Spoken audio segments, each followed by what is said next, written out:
Não atente cada um para o que é propriamente seu, mas cada qual também para o que é dos outros. De sorte que haja em vós o mesmo sentimento de esvaziamento, que houve também em Cristo Jesus, que sendo em forma de Deus, não teve por usurpação ser igual a Deus, mas aniquilou-se a si mesmo, tomando a forma de servo, fazendo-se semelhante aos homens, e achado na forma de homem, humilhou-se a si mesmo, sendo obediente até a morte e morte de cruz. Pelo que Deus o exaltou soberanamente, Ele deu um nome que é sobre todo nome, para que ao nome de Jesus se dobre todo o joelho dos que estão nos céus e na terra e debaixo da terra, e toda a língua confesse que Jesus Cristo é o Senhor, para a glória de Deus Pai. Existe um princípio que nós precisamos seguir como filhos.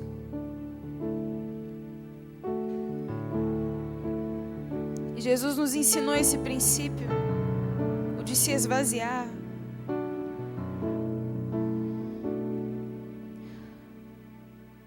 O Deus do universo, Criador dos céus e da terra, poderoso, soberano, se esvaziou da sua glória, se despiu da sua glória e se fez gente como a gente. Ele não deixou de ser Deus, mas Ele se fez gente e habitou entre nós, e passou por muita vergonha, e foi muito humilhado, foi muito pisado, foi cuspido.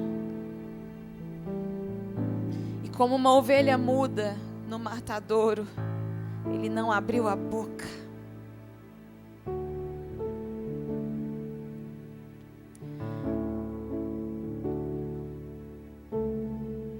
E a graça de Deus é algo tão tremendo que ela anula todas as nossas tentativas de querer fazer a coisa do nosso jeito.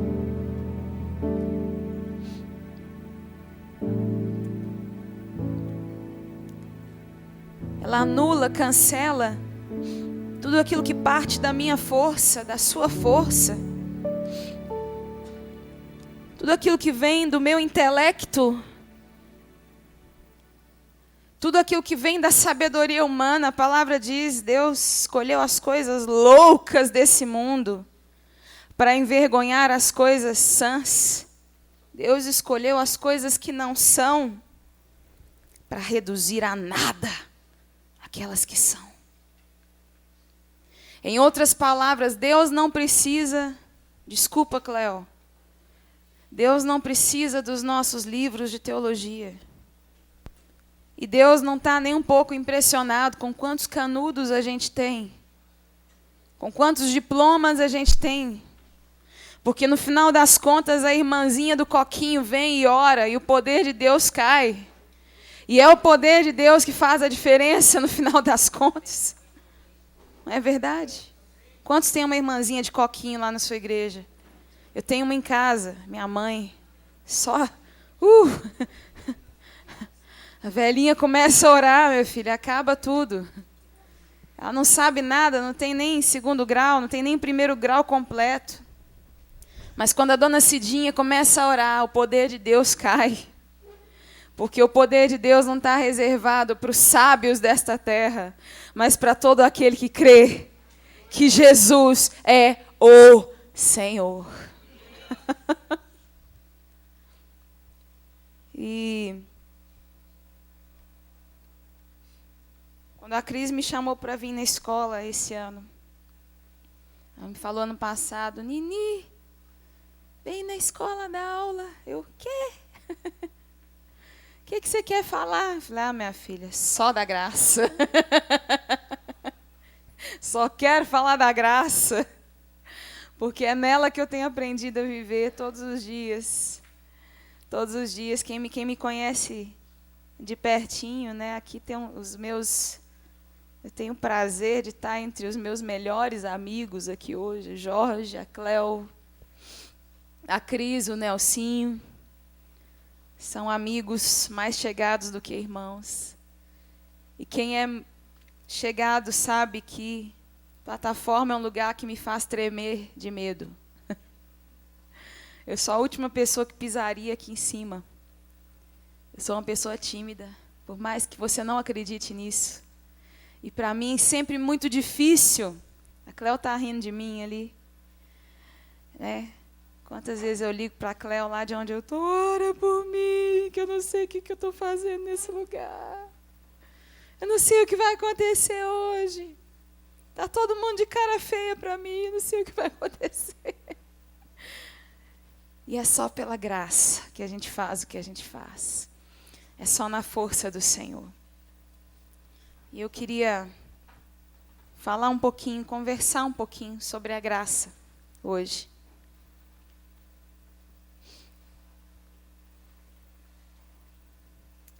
E queria que você abrisse a sua Bíblia comigo. Em Romanos 3.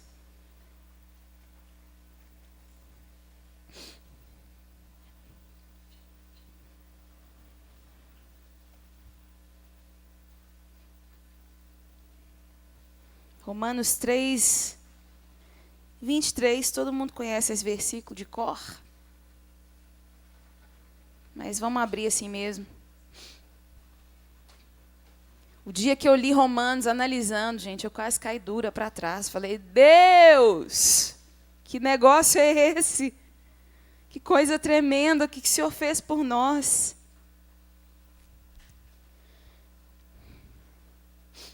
Romanos 3, 23 diz assim, vamos lá?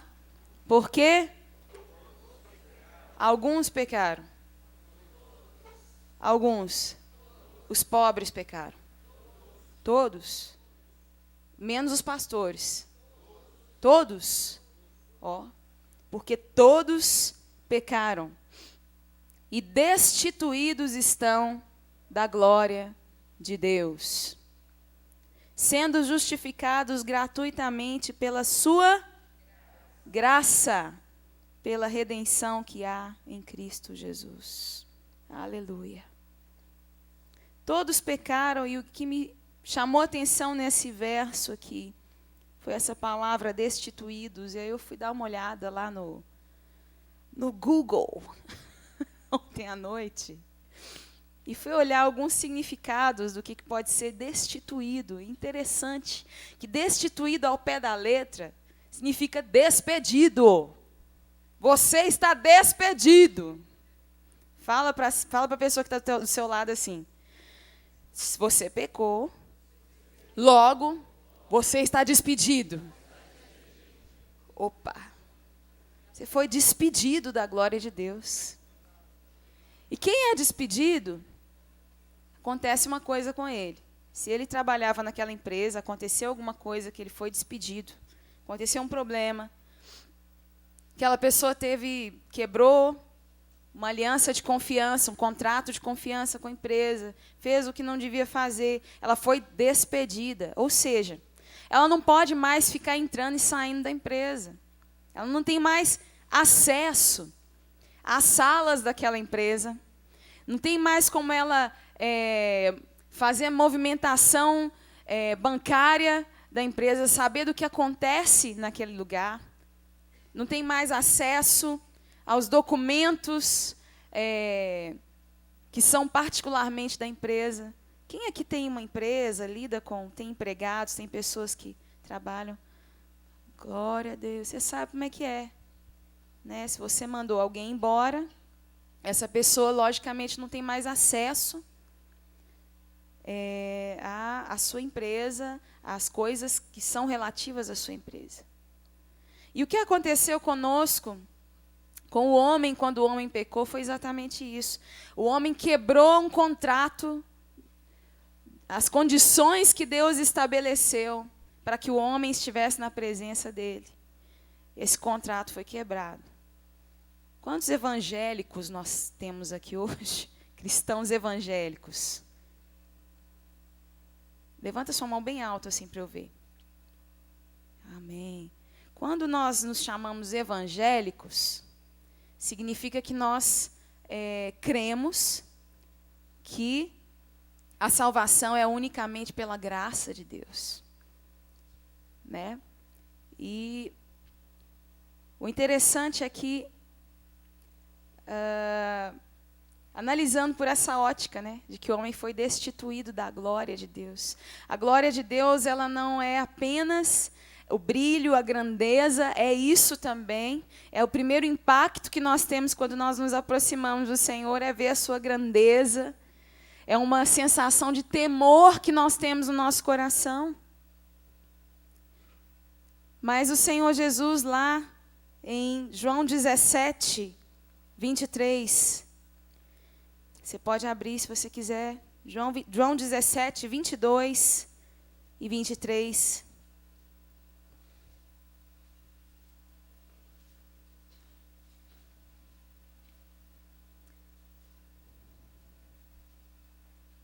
Além da glória de Deus ser essa grandeza, soberania, supremacia de Deus, Jesus, ele coloca a glória de Deus como um agente de unidade. Então ele diz assim: eu dei-lhes a glória que a mim me deste, para que sejam um, como nós somos um. Eu neles e tu em mim, para que eles sejam perfeitos em unidade. Jesus coloca aqui a glória como um fator de unidade. Então, quando o homem foi destituído da glória de Deus, significa que a unidade entre Deus e o homem foi quebrada. A comunhão entre Deus e o homem foi quebrada, foi cancelada por causa do pecado, por causa dessa quebra de um acordo. Deus falou, não faça, o homem fez. O homem desejou ser como Deus. E o pecado do homem foi exatamente esse. Foi desejar saber, desejar ser, desejar ter o que Deus tinha. Ter aquilo que só pertence a Deus, ser aquilo que só Deus é. E o erro do nosso coração hoje continua sendo, o erro do coração do homem hoje continua sendo querer ser, querer ter, querer poder. E por causa dessa ambição, por ter, por ser, nós vivemos hoje num Brasil onde, se você liga a sua TV num programa chamado cristão, muito você vai ouvir sobre prosperidade, sobre coisas que você precisa ser como cristão, que precisa ter no sentido de posses. Se você não tem, você está em pecado. Se você está doente, você está em pecado. E nós ouvimos muito pouco sobre a graça de Deus, sobre o verdadeiro evangelho da graça. O homem foi destituído, foi arrancado desse lugar de privilégio, esse lugar de comunhão com Deus, de amizade. E a comunhão que o homem tinha com Deus não era simplesmente algo de momento. A Bíblia diz que Deus andava no jardim com Adão. Eles tinham plena comunhão, a comunhão plena. Olha para a pessoa que está do seu lado. Diga para ela assim: Deus é mais real do que o ar que nós estamos respirando. Amém? O propósito da glória de Deus. Por que nós precisamos da glória de Deus? Porque a glória de Deus é que vai gerar comunhão. Muito tem se dito a respeito de unidade hoje. Mas é impossível fazer unidade do corpo de Cristo sem a glória. Estão aí promovendo, eu tenho ido em muitas cidades, muitos lugares. Tem muita gente promovendo unidade de plataforma. Esse trem não funciona. Funciona a gente entrar dentro do quarto, fechar a nossa porta e buscar a glória de Deus. Porque quando nós somos um com o Espírito Santo de Deus, nós somos um com o nosso próximo. Não tem forçação de barra. Não precisa forçar a barra.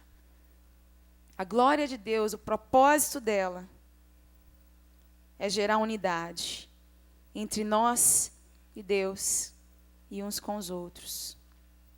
E o pecado, ele foi exatamente uma declaração de independência de Deus. Deus, eu declaro que eu não preciso mais de você, que eu agora sei, eu comi do fruto do conhecimento do bem e do mal. Então eu agora sei o que eu vou fazer, eu não preciso mais de você. E quando Jesus veio, quando Deus enviou Jesus, o que acontece aqui? Tanto aquele que se acha bom, que faz tudo certinho, as pessoas que são moralmente corretas. Quem aqui conhece alguém que é moralmente corretíssimo? Uma pessoa, sabe aquela pessoa que você fala assim, poxa, fulano só falta ser crente? Quem aqui conhece alguém assim? Todo mundo, hein? Pois é, tanto o cara que é corretíssimo moralmente, quanto a pessoa que é o pecador ordináriozinho. O cara mauzão, o psicopata. Todos precisam passar pelo mesmo caminho. Qual é? A cruz. Estou despejando, lembrando um pouquinho de doutrina evangélica aqui, mas é porque daqui a pouquinho eu vou chegar no ponto. Mas todos, independente da sua raça, da sua cor, todos pecaram. Todos. Por quê? Porque o homem está cheio de si mesmo.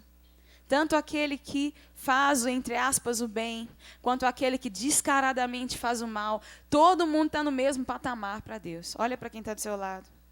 Está no mesmo patamar que você. Nós estamos na mesma. Entendeu? Nesse esquema aí não tem plataforma, não. Está todo mundo na mesma. Todo mundo aqui embaixo. Estamos todos no mesmo nível. Entendeu? Sem Deus, sem Jesus, nós estamos tudo lascados, gente. Não tem jeito. Não tem jeito. Todo mundo precisa passar pela cruz de Cristo. Sem ela, o único fator de justiça que existe para Deus é a cruz de Jesus. Por quê? Porque Jesus foi morto como um cordeiro santo, puro, imaculado. Jesus não tinha pecado. Imagina uma pessoa pura, uma pessoa santa, que nunca pecou, que amava até quem estava batendo nele. Jesus, santo. Jesus é chamado da justiça. Jesus é a própria justiça de Deus. Por isso nós precisamos passar por Ele. Quando nós passamos por Ele, aí nós alcançamos graça. E passar por Jesus significa abrir mão da sua justiça própria. Ah, Deus, mas eu tirei dinheiro da minha mãe. Eu vou usar exemplos bem infantis aqui, tá? Desculpa aí. Deus, eu tirei dinheiro da minha mãe porque eu precisava muito comprar aquela bala. Ah, Deus, eu fiz isso, mas foi por uma boa causa. Todas as nossas justificativas, aquilo até que parece ser bom, elas caem por terra diante de Deus. Elas caem por terra diante da cruz. Todas as nossas tentativas de ser justo, de ser bonzinho, de ser o bom cara, caem por terra diante de Deus. É por isso que nós não vamos para o céu por causa das obras. Se fosse assim, tinha um monte de gente indo para o céu. Eu nunca vi uma época onde tivesse tanta gente fazendo obra social. Muita gente, por incrível que pareça. Muita gente. Muitas pessoas que fazem obras, né, esperando alcançar a salvação. Mas a salvação não vai vir pelo nosso esforço. Ou a gente aceita a justiça de Deus, ou nós estamos lascados. E a justiça de Deus é Jesus. E quando passamos por Jesus, nós precisamos abrir mão daquilo que é propriamente nosso, daquilo que é da nossa carne, dos nossos próprios esforços. Opa, significa que eu não tenho que fazer nada? Espera aí. Calma lá. Vamos abrir a nossa Bíblia lá em Romanos. Aliás, desculpem, Hebreus 10.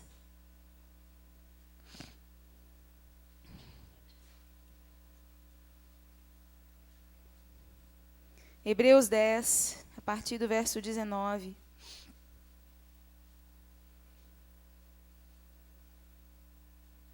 E a coisa mais tremenda que Jesus veio fazer, que a gente precisa saber, é que Jesus veio nos liberar o acesso de volta até Deus.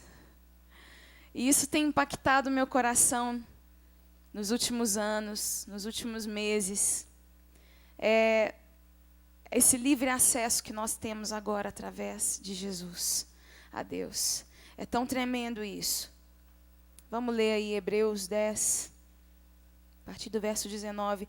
Tendo, pois, irmãos, ousadia para entrar no santuário, pelo sangue de Jesus, pelo novo e vivo caminho que ele nos consagrou, pelo véu, isto é, pela sua carne.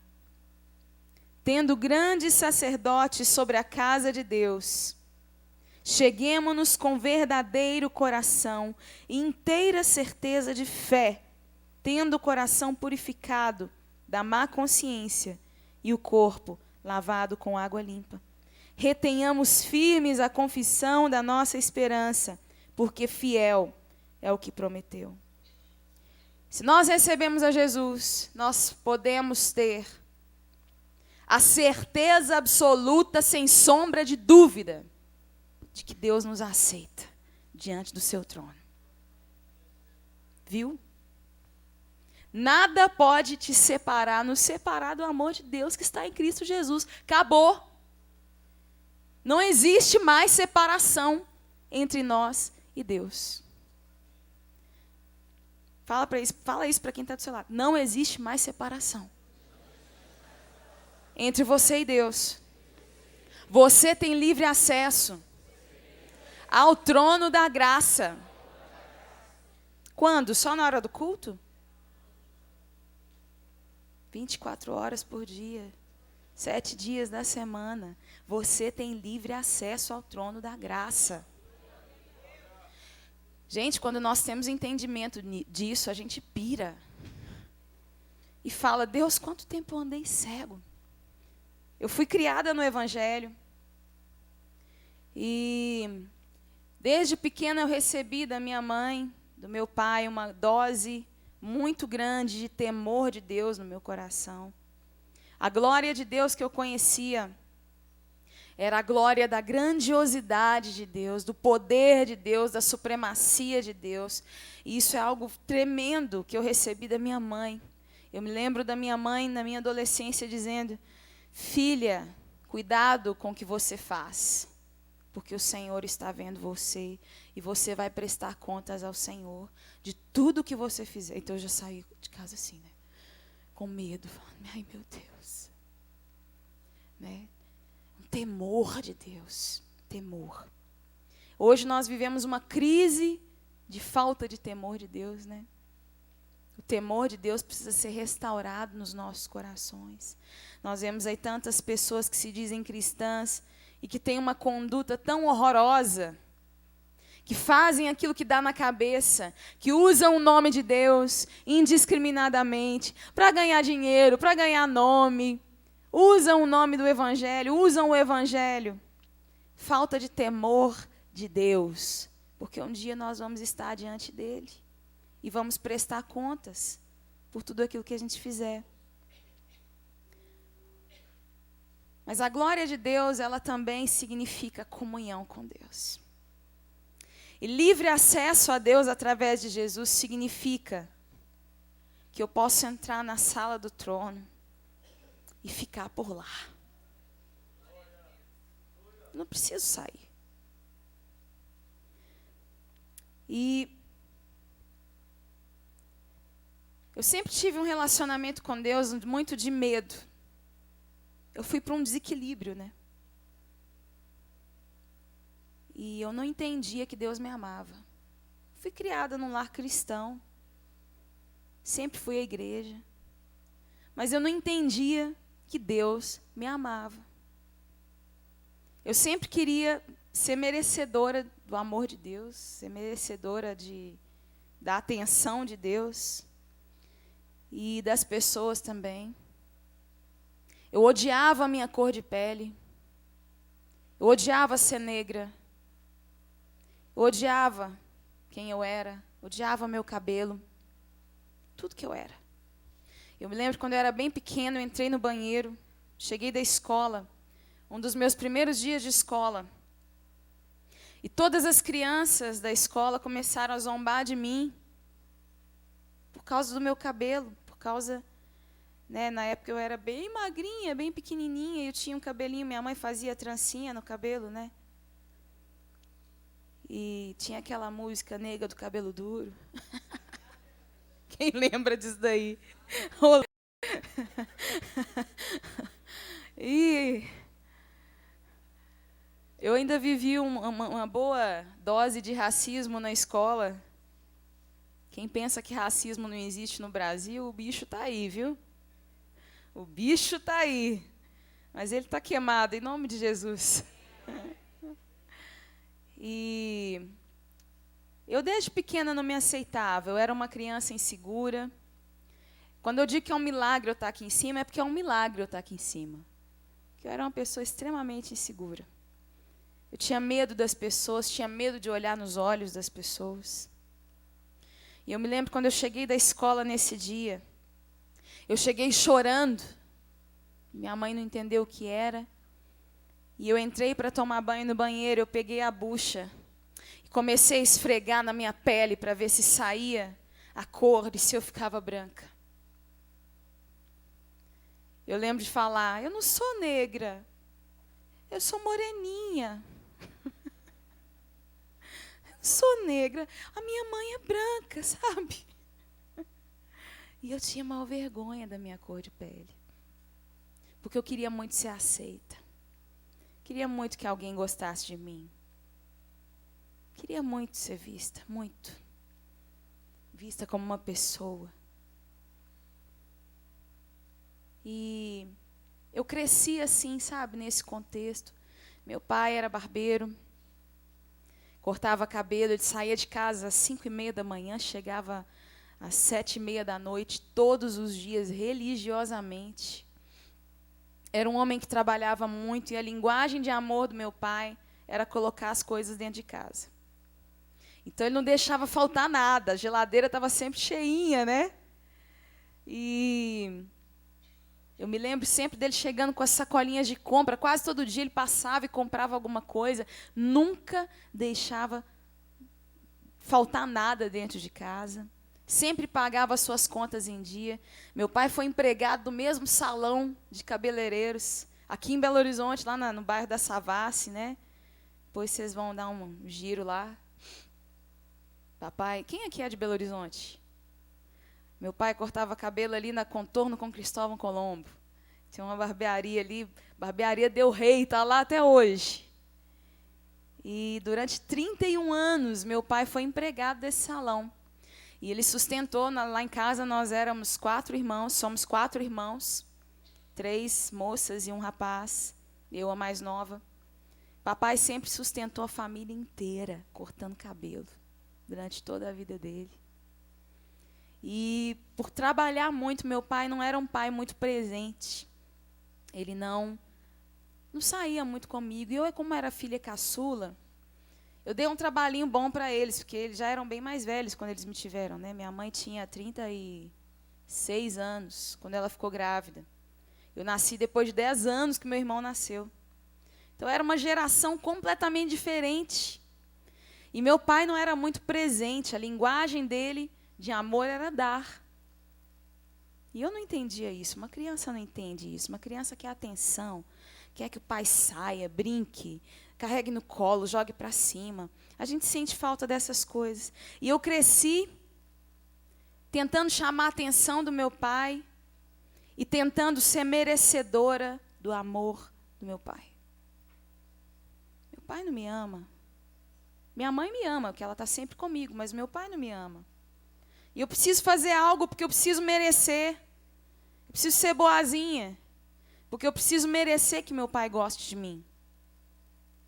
E eu cresci tendo exatamente o mesmo relacionamento com Deus. A mesma coisa. Eu preciso fazer algo para Deus olhar para mim e ver que eu sou boa o suficiente para Ele. Eu mereço ser amada porque eu sou boazinha. Então eu era uma boa criança, uma boa menina. Tentei, pelo menos, né? Chega a adolescência, parece que os hormônios ficam meio doidos, a gente fica meio doido involuntariamente, né? E fazia coisas escondidas do meu pai. Tive namorados escondidos do meu pai.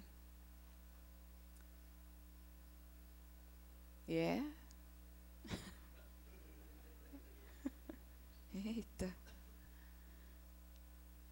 Sempre tentando ser amada, querendo merecer aceitação, querendo ser aceita. Eu creio que essa é uma das maiores buscas do ser humano. É o de ser aceito. É o de ser querido, de ser amado. Não é verdade? Todo mundo sabe disso, né? Todo mundo quer carinho, amor, atenção. E eu queria muito isso.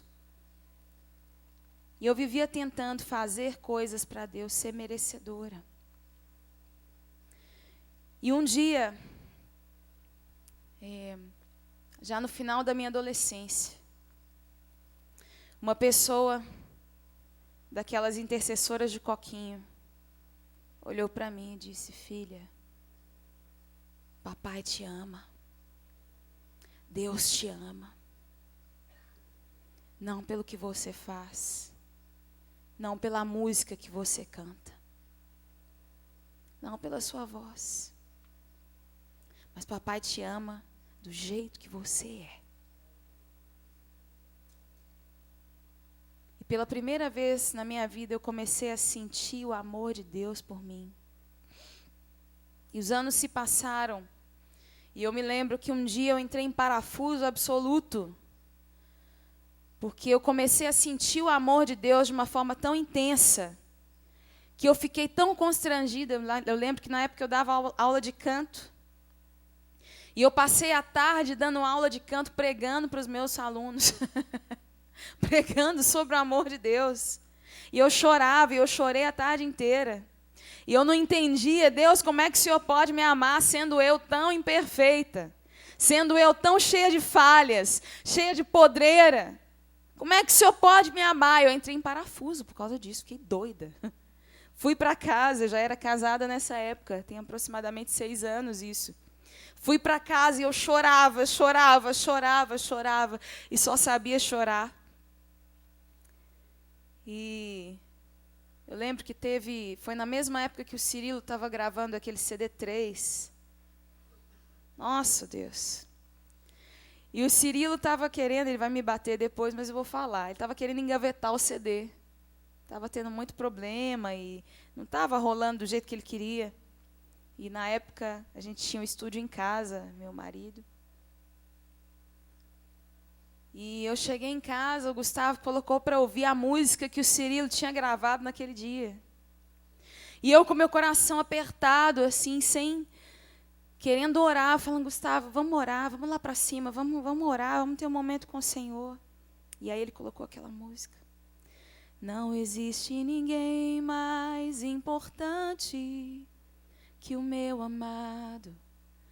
Não existe ninguém mais importante que o Senhor.